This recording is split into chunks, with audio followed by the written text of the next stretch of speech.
10 ఏళ్లలో 1,00,000 కోట్లు ఇస్తే బీఆర్ఎస్ జేబులోకి పోయినాయి. కరప్షన్ ఏటీఎం పెట్టి ఆ పార్టీ రాష్ట్రాన్ని లూటీ చేసింది మోదీ. రిజర్వేషన్లు హక్కుల రక్షణ కోసం నేను ప్రజలకు చౌకీదార్లా ఉంటా. బీజేపీ వచ్చాకే దేశంలో బాంబ్ బ్లాస్ట్లు ఆగాయి. జూన్ 4న దేశం గెలుస్తుంది. 140 కోట్ల మంది సంకల్పం గెలుస్తుంది. రాష్ట్రంలో బీఆర్ఎస్ కు కాంగ్రెస్ జిరాక్స్ కాపీలా మారింది. కాళేశ్వరంలో బీఆర్ఎస్ చేసిన అవినీతిపై పెన్ను కూడా కదిలిస్తలేదు. నారాయణపేట హైదరాబాద్ సభల్లో ప్రధాని మోడీ అంటూ ఒక వార్తను చూస్తాను. ఇక్కడ 10 ఏళ్లలో 1,00,000 కోట్లు ఇస్తే బీఆర్ఎస్ జేబులోకి పోయినాయని నరేంద్ర మోడీ గారే ఒప్పుకుంటారు. అంటే బీఆర్ఎస్ పార్టీ అవినీతికి పాల్పడ్డది అనేది నరేంద్ర మోడీ గారు చెప్తున్నటువంటి మాట. కానీ అదే బీఆర్ఎస్ పార్టీ మీద ఇంకో కాళేశ్వరంలో బీఆర్ఎస్ చేసిన అవినీతిపై పెన్ను కదులుతలేదు అంటారు.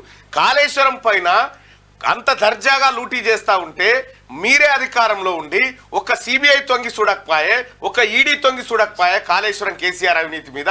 ఇప్పుడు తీరా వచ్చేసి కాళేశ్వరం మీద కాంగ్రెస్ పెన్ను కదిలిస్తలేదని చెప్పబడుతుంది. పెన్ను కదిలిచ్చింది ఆల్రెడీ ఎంక్వైరీ స్టార్ట్ అయింది కదా. జ్యుడిషియల్ ఎంక్వైరీ నడుస్తూనే ఉంది. నిన్న మొన్న పోయి ఇక రిజర్వేషన్లు హక్కుల రక్షణ కోసం నేను ప్రజలకు చౌకీదార్లా ఉంటా అని చెప్పి చెప్తా ఉన్నారు. అయితే ఇదివరకే చౌకీదార్ అనేటువంటి పదాన్ని వాడితే రాహుల్ గాంధీ గారు ఇంకోటి వాడిండని చెప్పి అదొక పెద్ద దుమారం లేపారు. మీరే చౌకీదార్ లెక్క ఉంటా అంటారు.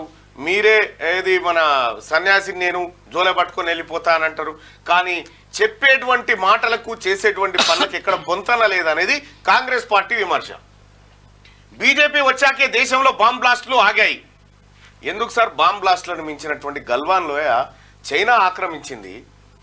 మొత్తం మన బార్డర్ అంతా ఇదంతా నాదే అని చెప్తా ఉంది.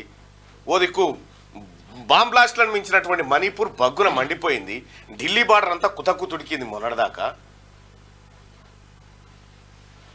జూన్ 4న దేశం గెలుస్తుంది. 140 కోట్ల మంది సంకల్పం గెలుస్తుందట.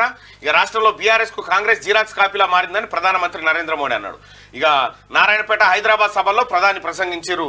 నిజంగా ప్రధానమంత్రి అగ్రనాయకత్వం అంతా తెలంగాణ మీద ఇన్నిసార్లు వస్తా ఉన్నారంటేనే ఇక్కడ ఏదో చిన్న భయకంపితమైన చర్య జరుగుతూ ఉంది.